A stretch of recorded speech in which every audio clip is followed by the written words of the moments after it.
Shalom warga kerajaan. Ayat pokok kita adalah 1 Petrus 2 ayat 9. Tapi dalam ayat kelima berbicara kita ini adalah batu-batu hidup yang dipergunakan untuk membangun tempat kediaman Tuhan. Dengan Kristus sebagai batu penjuru. Semua kembali pada Kristus. Bukan kembali ke laptop, kembali pada Kristus. Nah, karena dengan perkataan tentang tempat kediaman Tuhan, kita belajar dari mana? Mazmur 84. Mazmur 84 itu Bani Korah berkata kerinduan tentang kediaman Tuhan.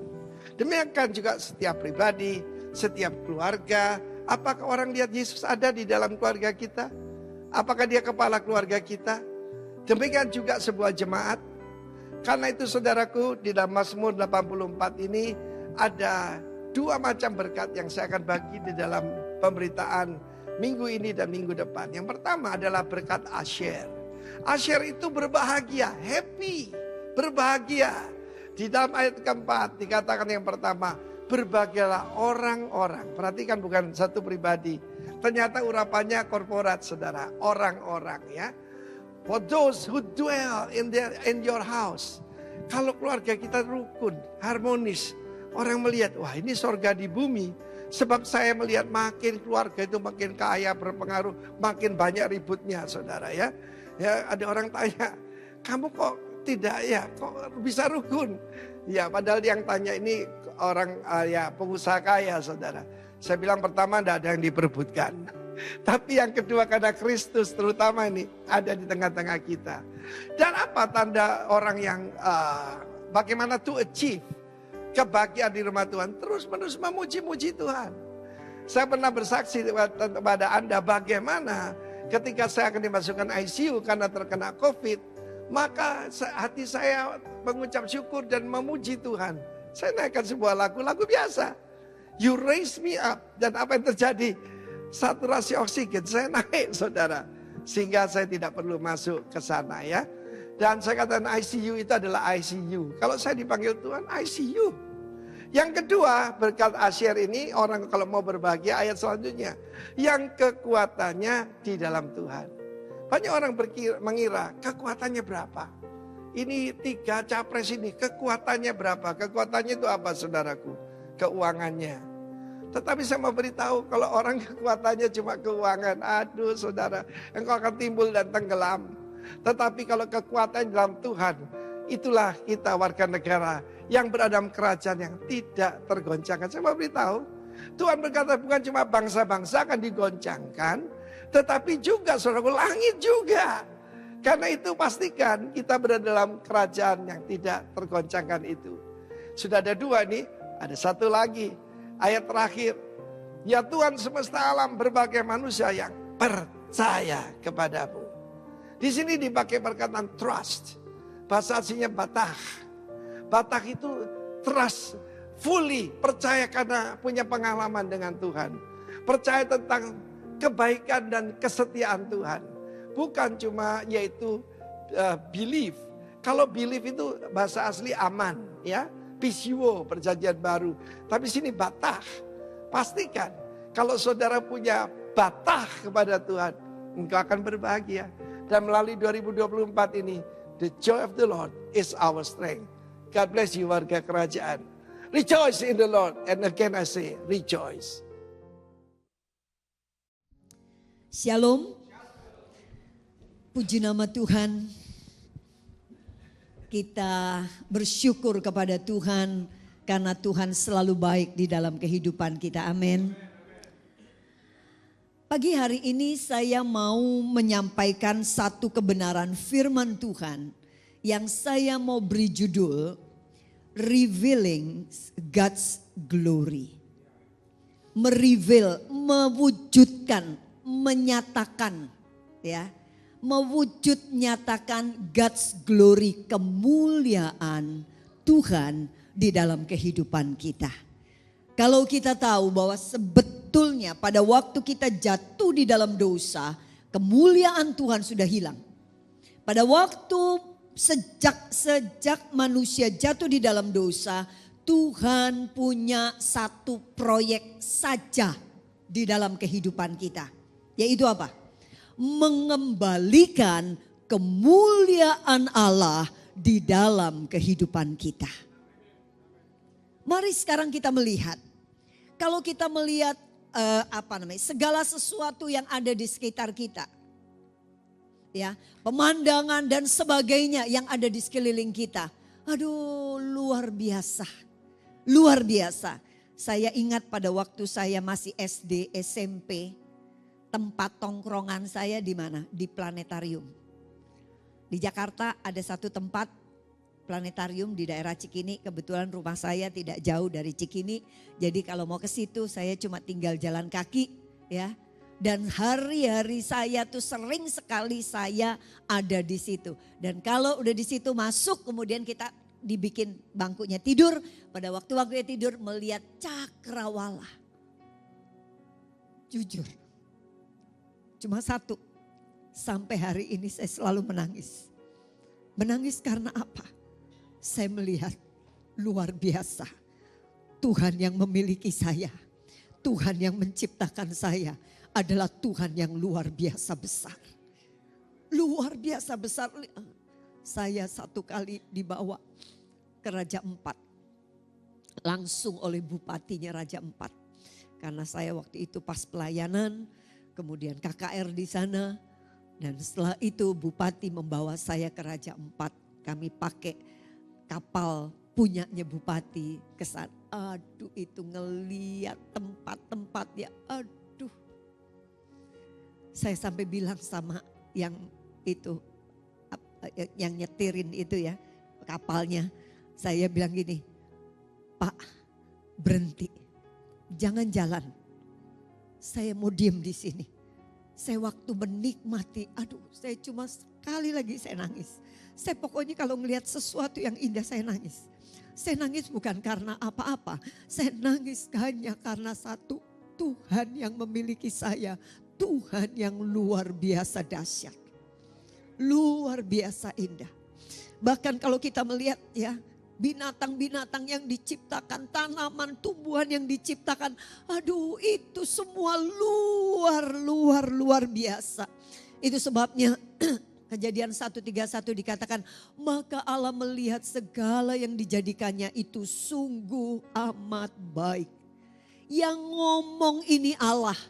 Allah itu sempurna dan Allah itu objektif. Saya kadang di dalam ada pertemuan saya kadang datang bersama dengan Pak Gatut, dan pada waktu ada band pujian penyembahan begitu ya. Saya senggol sama dia. Aduh, luar biasa ya. Bagus sekali.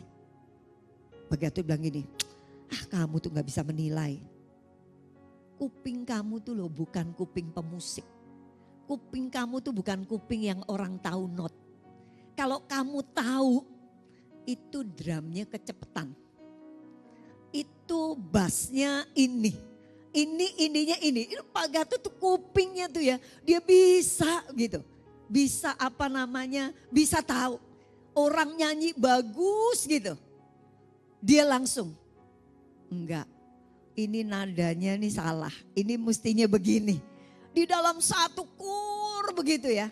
Dia langsung pada waktu dia ini langsung. Coba yang sebelah situ sini. Kamu fales.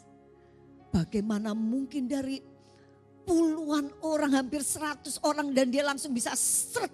Kamu fales. Enggak begitu seharusnya suaranya. Kan begini. Oke, suara tiganya kurang. Ini suara ininya kurang.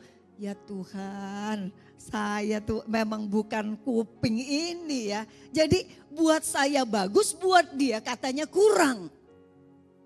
Padahal Pak Gatut tuh gak sempurna. Tidak sempurna. Tuhan yang sempurna. Melihat semua yang diciptakannya sungguh amat baik. Sungguh amat baik. Itu sebabnya Mazmur 19 ayat yang kedua kemudian mengatakan, langit menceritakan kemuliaan Allah dan cakrawala memberitakan pekerjaan tangannya. Semua yang diciptakan Allah punya satu kewajiban. Kewajibannya apa?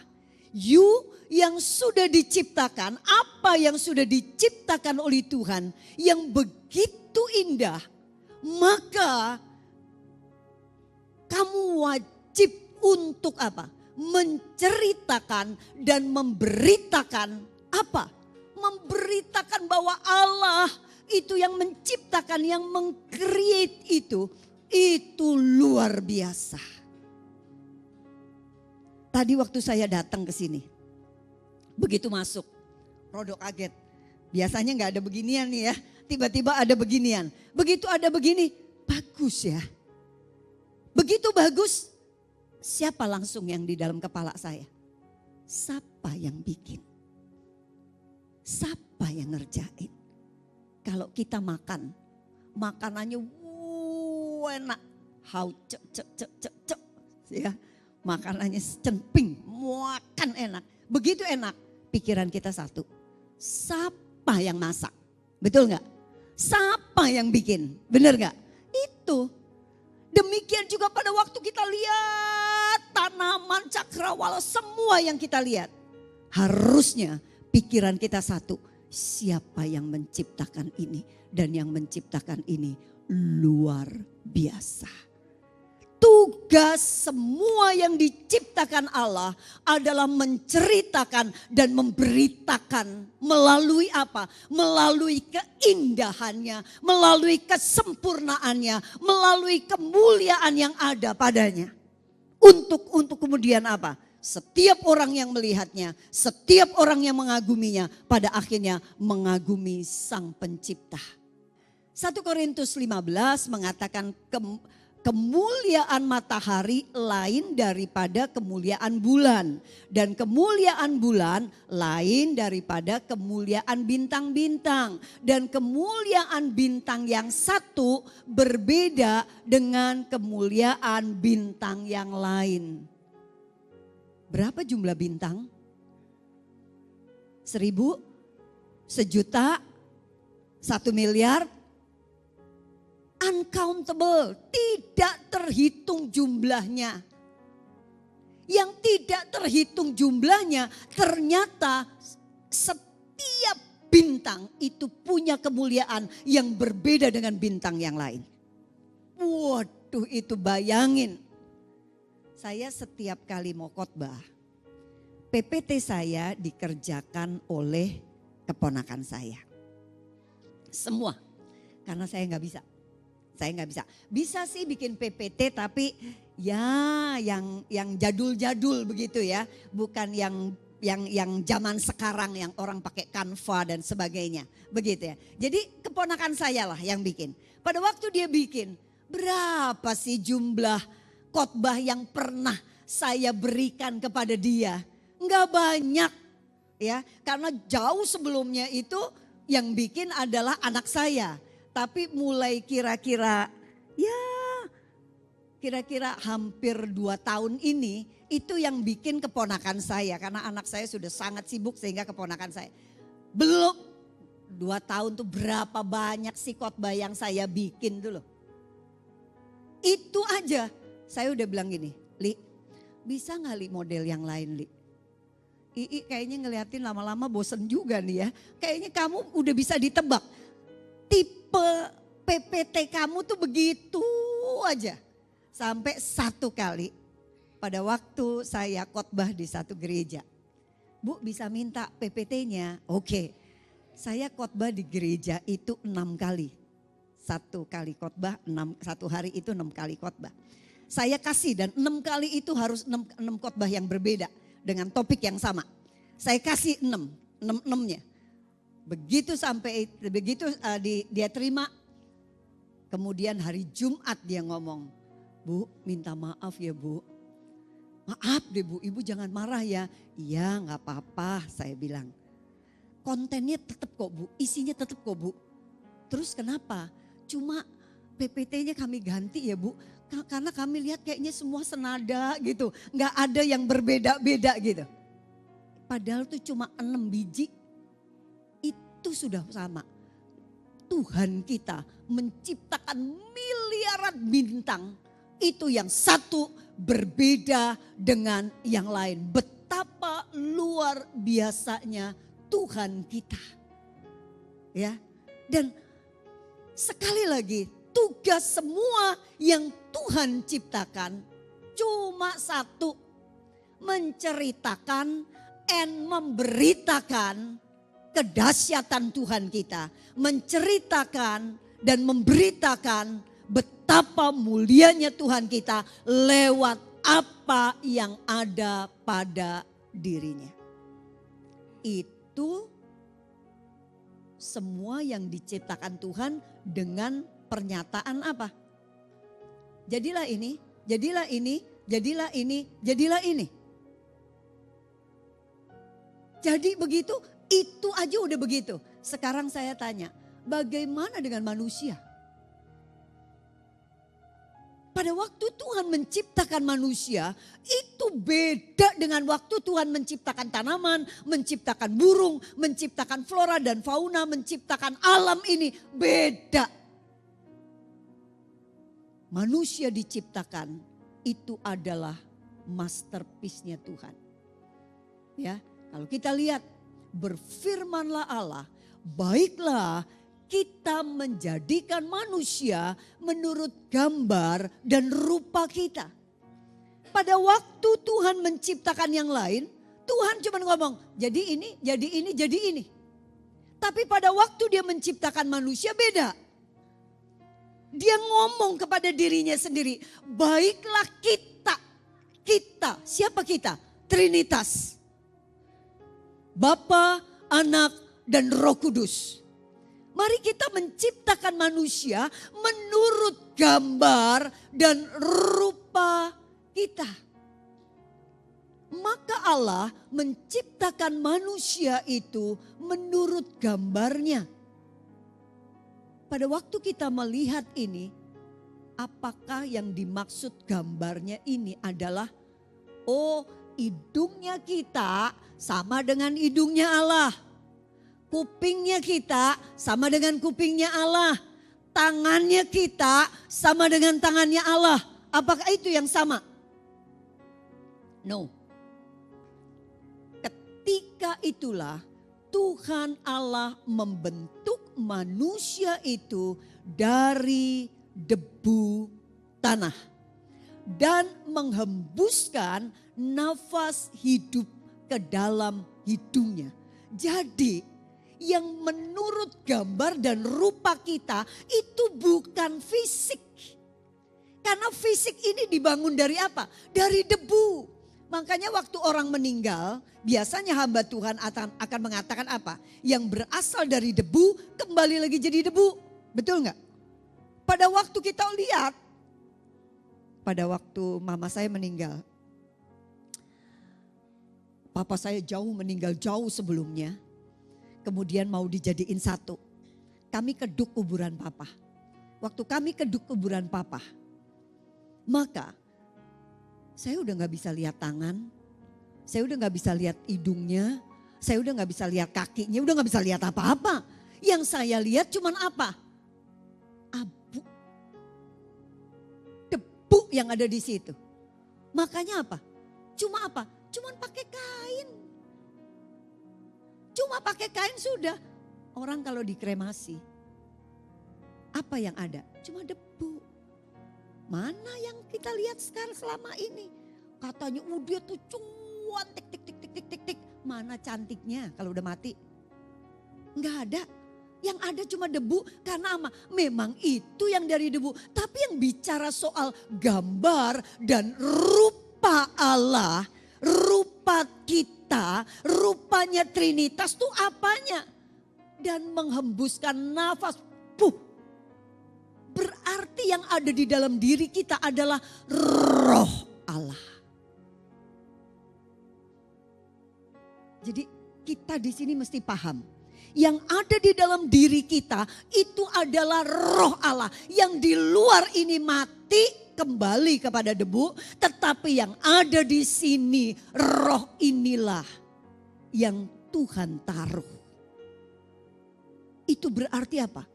Di dalam diri kita ada DNA-nya Allah. Bukan DNA kita hitam apa kita putih, bukan. Bukan DNA-nya kita mancung apa kita pesek, bukan. Kembali lagi, itu semua kembali menjadi debu. Tapi yang berasal dari Allah itu adalah rohnya. Itu berarti apa? Sikapnya Allah, atributnya Allah ada pada kita. DNA-nya Allah ada pada kita. Itu yang ada. Itu berarti apa? Kasihnya Allah yang dihembuskan kepada kita. Sukacitanya Allah yang dihembuskan di dalam kita. Damai sejahtera yang ada pada Allah itu yang dihembuskan kepada kita. Kebaikan Allah itu yang dihembuskan kepada kita. Kesetiaannya, kesabarannya, kemurah hatinya, kelemah lembutannya, penguasaan dirinya. Itu yang dihembuskan pada kita.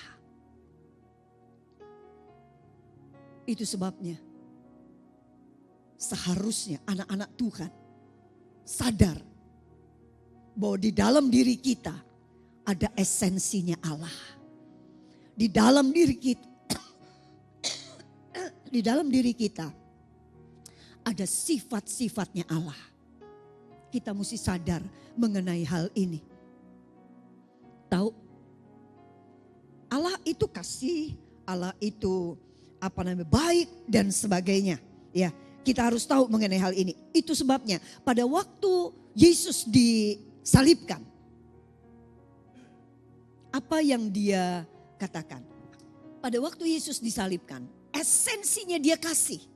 Esensinya dia baik.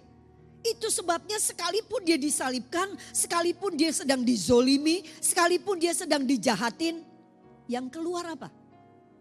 Bapak, ampuni mereka karena mereka gak tahu apa yang mereka lakukan. Bayangin orang udah digituin masih ngomong ampuni mereka. Lihat Stefanus. Mungkin kita bilang, lah itu kan Yesus. Oke. Mungkin ya kan bukan levelnya kita. Dia kan levelnya Tuhan. Oke. Yuk kita lihat Stefanus. Stefanus manusia biasa. Dia apakah pengkhotbah? Bukan. Maksudnya dia apa hamba Tuhan? Bukan. Pendeta maksudnya bukan. Dia itu cuma apa? Yang ngurusin diakonia. Dia itu adalah orang yang dipilih untuk bagiin sembako buat jemaat. Urusannya dia bukan di mimbar. Bukan. Urusannya dia cuma pergi ke jemaat-jemaat yang gak mampu, ke janda-janda miskin. Dia datang hanya untuk bagiin sembako. Itu kerjaannya Stefanus.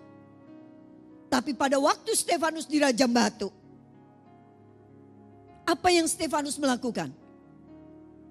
Tuhan, jangan tanggungkan ini kepada mereka. Bayangin, ada orang bilang, lah kalau itu mah kelas dewa. Kadang-kala kalau misalnya gini, udah kita gak boleh jahat. Ya, bayangin ya mestinya anak Tuhan tuh nggak boleh membalas kejahatan dengan kejahatan. Oh, Bu Esther nggak tahu, suami saya itu loh ya.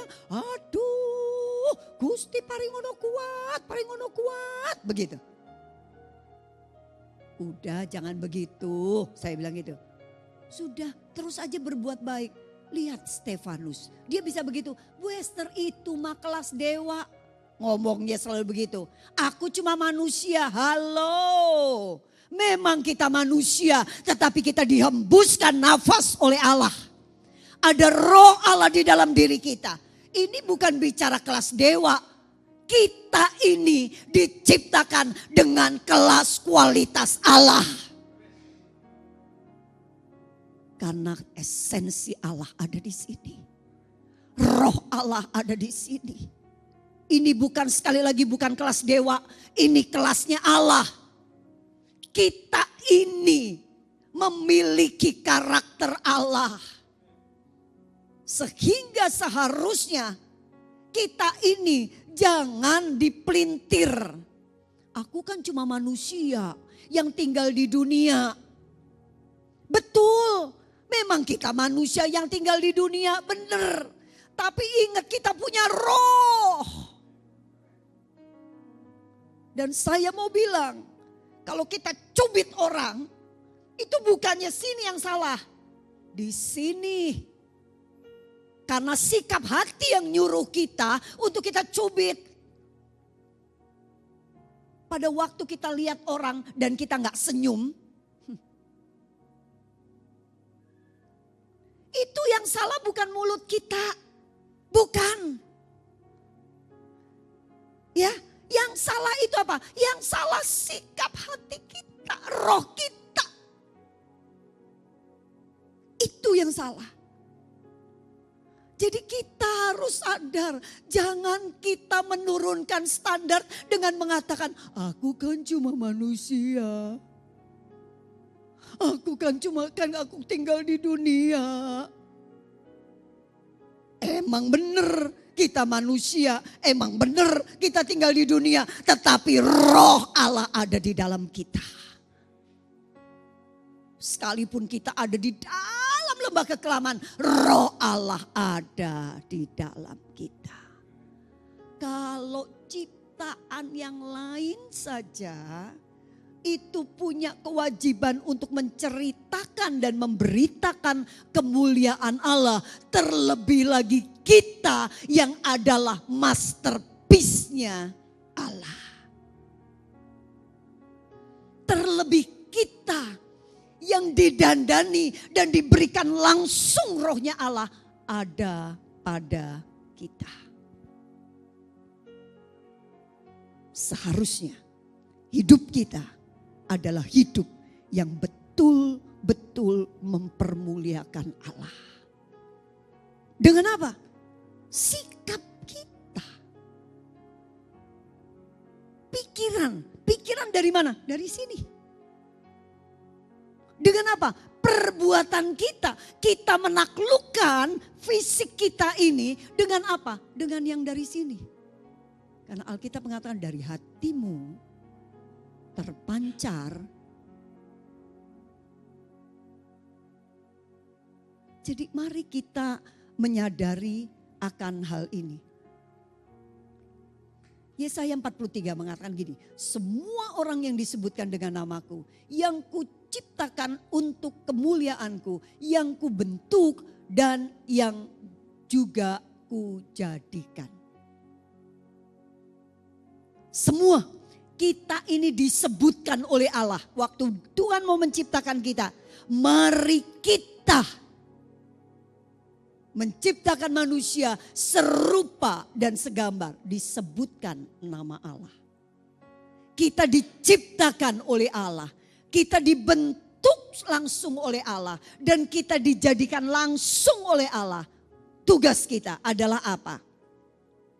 Menceritakan dan memberitakan kemuliaan Allah. Tadi kita nyanyi, kita ini adalah umat pilihan Allah. Ya, kita ini bangsa yang terpilih. Untuk apa? Memberitakan.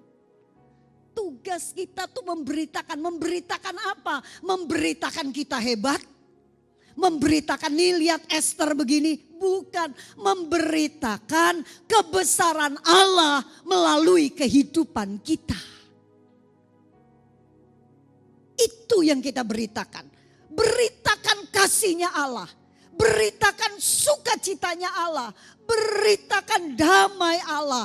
Kebaikan Allah. Kesabaran, kesetiaan, murah hatinya Allah. Kelemah lembutannya Allah. Penguasaan dirinya Allah. Ceritakan itu kepada dunia. Itu tugas semua manusia yang diciptakan oleh Allah. Tapi kita lihat, ya, pada waktu ada dosa, Roma 3 mengatakan karena semua orang telah berbuat dosa dan telah kehilangan kemuliaan Allah. Pada waktu ada dosa, kemuliaan Allah hilang. Kenapa? Perhatikan gini. Pada waktu kalau kita membaca teliti di dalam kitab Kejadian pasal yang pertama. Waktu Tuhan ciptakan tanamannya ada tanaman. Ya. Tuhan ciptakan tanaman itu. Tuhan nggak ngomong, ayo tanaman ada. Enggak. Di ayat yang ke-7 Tuhan mengatakan apa? Bumi keluarkan. Keluarkan semua yang ada di dalam bumi. Potensinya. Pada waktu Tuhan menciptakan bumi, itu bukan sekedar cuma bumi, tetapi di dalamnya ada potensi yang luar biasa, yang pada akhirnya bumi kemudian mulai mengeluarkan potensinya, dan muncullah apa? Tanaman, pohon-pohon yang begitu indah. Dari apa? Tuhan cuma ngomong kepada bumi. Pada waktu ada ikan, Tuhan gak bilang gini, ayo ada ikan. Enggak loh, Tuhan gak ngomong begitu loh. Kalau kita lihat di dalam ayat yang ke-20, kita akan tahu bahwa apa? Biarlah dari dalam air, Tuhan bicaranya ke air. Dari dalam air, biarlah berkeriapan makhluk-makhluk. Dan kemudian apa? Keluar itu sembarang kalir ikan, miliaran itunya jenisnya. Di tempat saya ada akuarium. Nggak banyak ikannya. Udah bolak-balik dikasih tahu. Ini ikan apa? Ini ikan ini. Yang saya ingat cuma ikan koi doang. Satu aja ikan koi. Selebihnya ikan apa saya udah nggak pernah ingat. Padahal jenisnya ada berapa? Nggak banyak. Nggak ada lebih dari 5 macam. Itu aja saya nggak inget. Miliaran. Tuhan cuma bicara apa? Dari air. Ayo air keluarkan. Biarlah berkeriapan dari dalammu. Cuman begitu.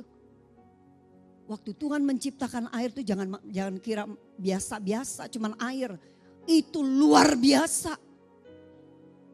Pada waktu Tuhan menciptakan burung, apakah Tuhan ngomong, ayo ada burung? Enggak. Tuhan ngomong kepada cakrawala, ayo keluarkan semua yang ada. Keluar tuh burung-burung di udara. Yang jumlahnya jenisnya juga miliaran jenisnya.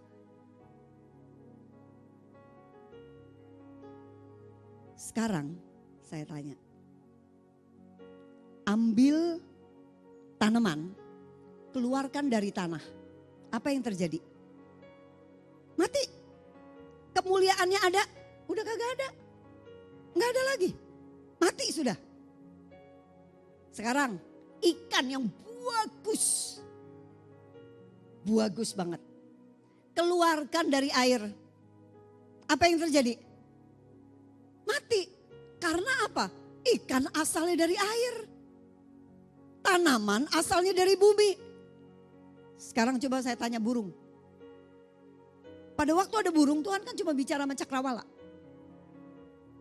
Keluarkan burung dari udara. Mati gak? Mati gak? Mati. Ada kemuliaannya. Lu mau kata pikok juga, mau kata merak ya, yang seindah itu. Tapi kalau udah mati mah mati aja, udah kagak ada bagus-bagusnya, udah gak ada. Bahkan kalau udah batang, ada orang yang mau deketin? Nggak mau. Semua menjauhkan apa? Bau. Yang tadinya bulunya mekrok, kuncup. Yang tadinya warnanya bagus, kalau udah mati jelek warnanya. Sekarang manusia, asalnya manusia dari mana? Asalnya manusia dari Tuhan. Pada waktu kita terpisah dari Tuhan, maka kemuliaan itu gak ada. Ini yang disebut dengan dosa. Pada waktu kita masih hidup di dalam SOP-nya Tuhan, pada waktu kita masih melekat kepada Tuhan, maka kemuliaan itu pasti ada, gak mungkin gak ada. Pasti ada. Karena Tuhan itu mulia. Jadi begitu kita melekat dengan Tuhan, kemuliaan itu ada. Dosa itu berbicara mengenai apa? Dosa itu berbicara mengenai sikap hati yang tidak mau takluk kepada Tuhan. Sikap hati yang gak mau takluk kepada firman. Tahu firmannya A, sikap hati kita mengatakan aku gak mau A tapi aku mau B. Ini yang disebut dosa. Pada waktu kita sudah tidak lagi melekat kepada sumber, Apa yang terjadi? Seperti tanaman tidak melekat kepada bumi, seperti ikan tidak ada di dalam air, seperti burung tidak ada di udara. Maka apa yang terjadi? Hilang kemuliaan itu. Mati kita. Mungkin ada yang mengatakan, wah aku bukan orang percaya, aku hidup aja. Hidup badannya. Tapi rohnya mati di mata Tuhan. Karena yang Tuhan serahkan kepada kita adalah rohnya. Oke. Tidak ada yang mendekat kepada Tuhan dan tidak berubah, tuh nggak ada. Kalau kita mau dekat sama Tuhan, pasti kita berubah. Yaitu apa? Kita pasti akan memiliki kemuliaan Allah. Pasti. Dan tidak ada yang mendekat kepada Tuhan dan tidak berbuah, itu nggak ada. Hidup kita pada waktu kita masuk di dalam Tuhan dengan pisah dari Tuhan 180 derajat bedanya. Yuk sekarang mari kita coba perhatikan. Tanaman, coba nengok semua ke situ. Semua hijau. Kalau yang bagus tuh hijau, yang bener hijau, mekerok. Karena dia melekat dengan tanah, melekat dengan sumbernya, melekat dengan asalnya. Maka dia bisa seperti itu. Ya. Sekarang cabut. Lepaskan dia dari tanah. Beda enggak? Yang hijau berubah jadi kuning atau coklat. Yang tadinya mekrok mulai layu. Yang tadinya seger udah gak ada segernya lagi. Yang tadinya bisa dinikmati udah gak bisa dinikmati. Beda. Demikian juga kita. Pada waktu kita ada di dalam Tuhan, maka yang akan keluar dari kita itu kasih. Kasih. Orang kata mau ibaratnya apa ya? Ibaratnya bumi gonjang ganjing, langit kelap kelip, trek tek tek tek tek tek, salah. Yang keluar sing metu, sing terwujud. Yang reveal itu, yang keluar itu, yang nampak itu adalah apa? Kasih. Lihat makanya Stefanus, biar kata dia begitu, yang keluar tetap kasih. Biar kata Yesus tahu yang akan nangkep dia, yang akan nyerahin dia itu Yudas. Dia gak bisa mengingkari dirinya sendiri bahwa dia adalah Allah yang kasih itu sendiri. Tapi begitu dia keluar dari Allah, tidak mau menaklukkan diri dari Allah. Yang keluar bukan kasih, tapi yang keluar adalah kebencian. Ini perbedaannya.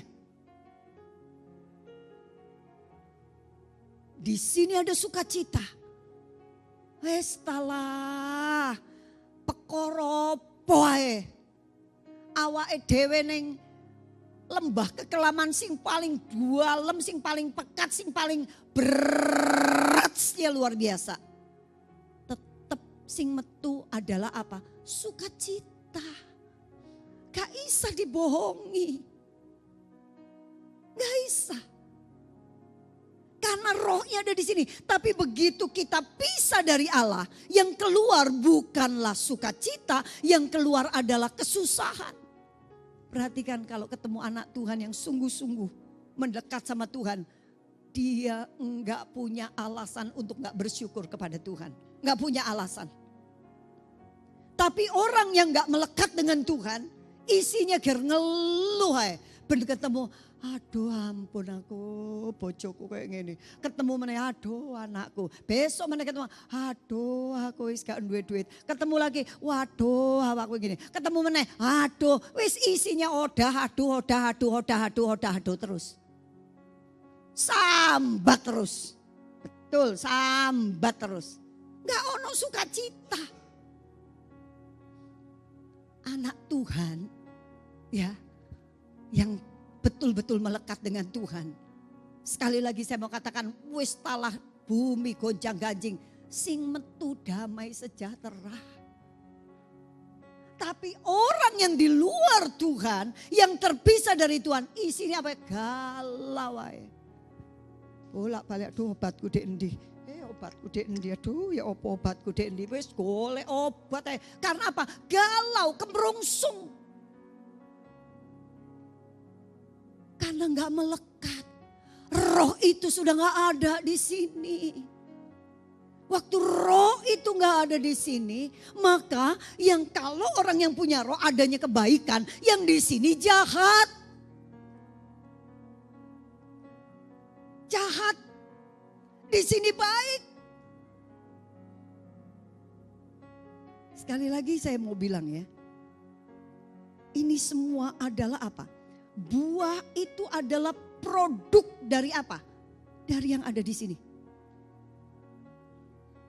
Buah itu produk dari yang ada di sini. Jangan dibalik. Jangan dibalik karena apa? Karena kita punya begini-begini, itu akan menghasilkan sesuatu. Aku baik supaya aku diberi. Aku baik supaya agama kita. Saya nggak mau bicara agama. Agama itu buatan manusia. Kekristenan tidak bicara seperti itu. Sikap hatinya benar.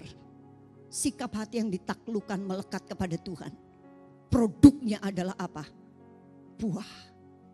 Itu produk. Nggak bisa disangkal. Nggak bisa disangkal. Nggak ada yang namanya kita nanam mangga keluarin nanas. Nggak ono.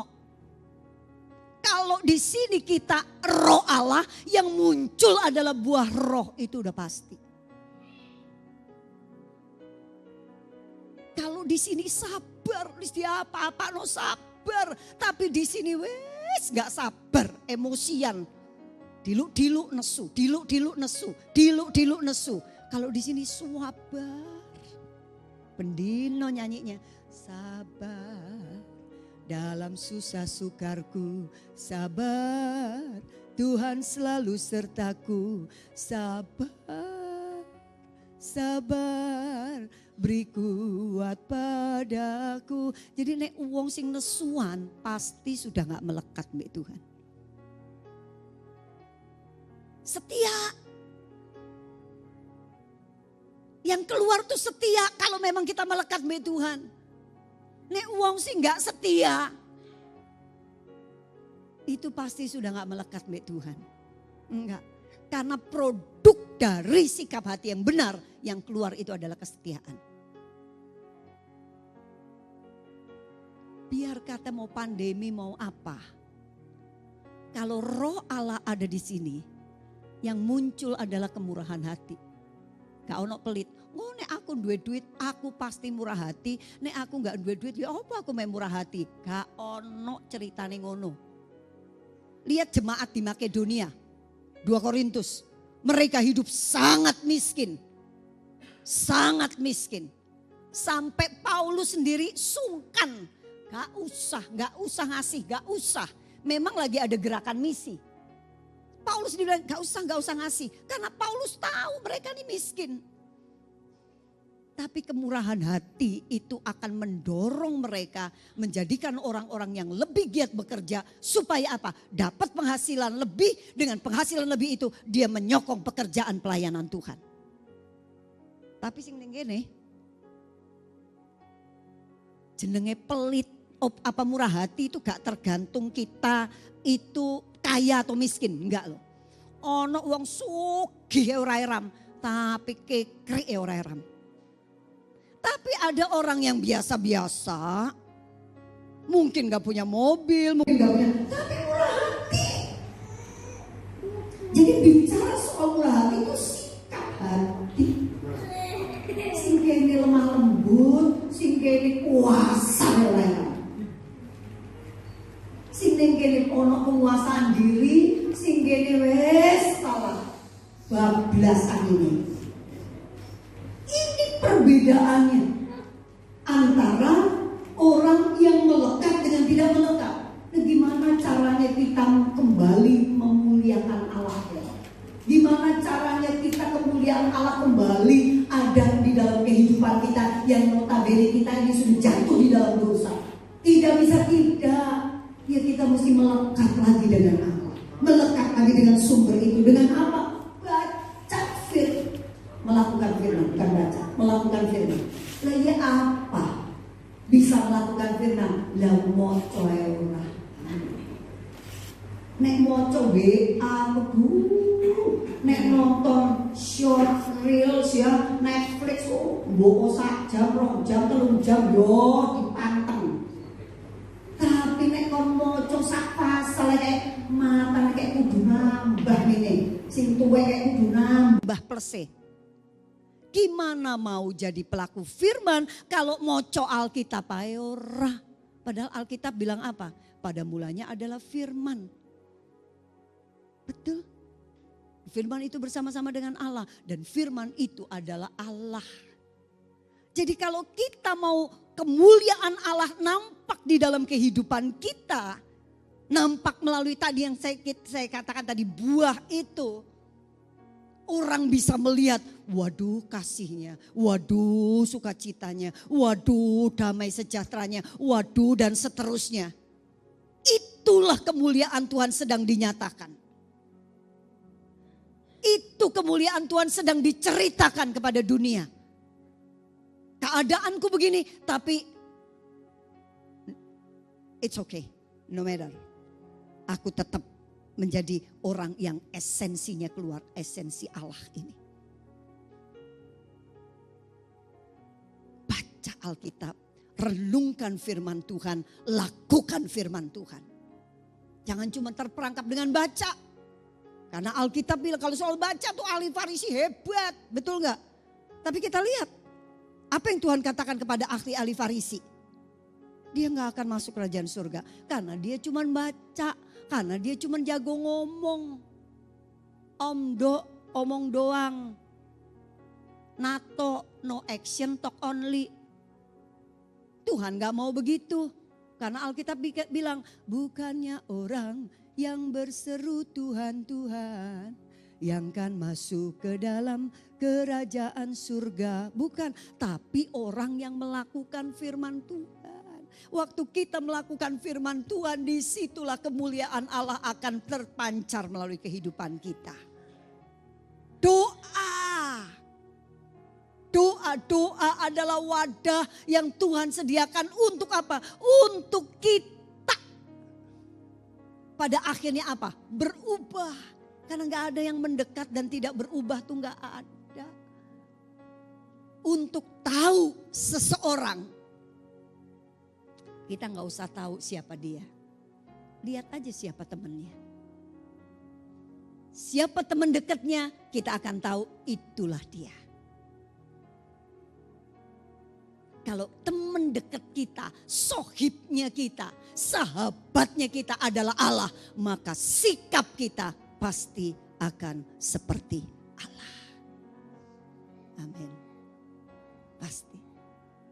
Ya gak usah jauh-jauh dah. Anak Sati, kadang-kadang anak-anak dosen Sati itu loh. Karena mungkin bapak ibu dosen-dosen ya, kayak gitu ya. Suatu kali saya lagi jualan. Moro-moro ketemu ada satu anak di dekat pohon. Dalam nama Yesus, dalam nama Yesus. Aku tengking kau keluar, dalam nama Yesus. Tak pikir orang ini apa kesambet. Anak ini apalagi kelihat setan. Lari saya dari apa namanya tempat ngajar. Lari ke dekat anak itu. Waktu saya tanyain, Nia ada apa? Tante ada kodok ya Tuhan. Karena dia kebiasaan, dia dengar kalau ada orang berdoa, anak-anak Sati nggak selalu hobinya mau megang kepala, karena bapak ibunya tiap kali ada ibadah, mahasiswa itu pasti kita tumpang tangan, jadi mereka ikutan tumpang tangan. Kenapa mereka begitu? Karena mereka kulino dengan yang seperti itu.